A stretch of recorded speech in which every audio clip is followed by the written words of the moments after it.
j'avais en fait 3 questions à vous poser. Vous venez de répondre à la première. Il y avait effectivement trop d'Europe en ce qui concerne le marché, trop de France en ce qui concerne la production et les usines. Est-ce qu'aujourd'hui Peugeot est pénalisé par le fait qu'elle produit trop en France, Frédéric Saint-Jour? C'est un choix que nous avons fait. Nous avons nos forces de R&D qui sont en France. Nous produisons 85% de nos moteurs, de nos boîtes de vitesse en France. Nous produisons plus de 40% de nos voitures en France. Nous sommes un groupe français.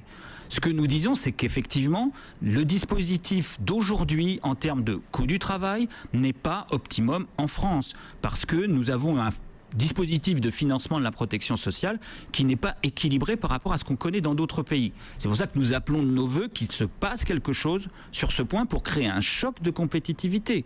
Et on voit bien que ce genre de débat, il est au cœur des discussions aujourd'hui au niveau national. Nous espérons bien que de toutes ces discussions sortira ce choc de compétitivité. PSA milite depuis de nombreux mois, par la voix de Philippe Varin, par votre voix, pour la TVA sociale, pour dire les choses très Non, clairement, pas pour la TVA sociale, pour un allègement du coût du travail par le transfert de cotisations sociales, patronales, salariales vers d'autres sources de financement. D'accord. Parce que pénaliser... Non, c'est pas notre choix, ça c'est les politiques qui choisiront ça, les partenaires sociaux qui choisiront ça. Nous disons, il faut diminuer le coût du travail par ce transfert. Et c'est, me semble-t-il, indispensable parce que nous sommes dans un cercle vicieux pour l'industrie française et pour l'automobile en particulier, où effectivement, coût du travail augmentant, c'est moins d'emplois, moins de marge, moins d'investissement, et il faut sortir de ce cercle vicieux. La polémique sur le temps de travail vous intéresse ? Vous avez regardé les chiffres que... Vous avez des usines en France, vous avez des usines en Allemagne, évidemment, Frédéric Saint-Jour. Remarquez, je vous pose la question, j'en sais rien. Vous avez des usines en Allemagne. Certaines entreprises du groupe comme Faurecia en ont. Voilà, oui.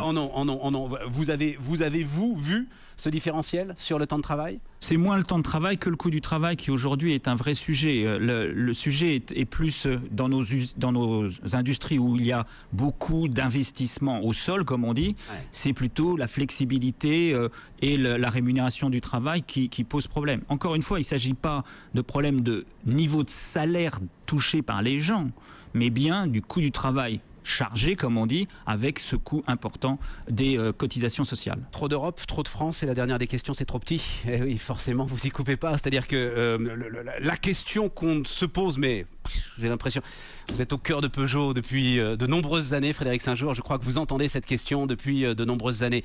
Est-ce qu'aujourd'hui, et je dis Peugeot, je ne dis pas PSA, est-ce qu'aujourd'hui, la structure d'actionnariat familial au cœur de PSA n'est pas un frein au développement de l'entreprise, notamment à travers un mariage dont vous auriez besoin parce que vous êtes trop petit au cœur de l'Europe?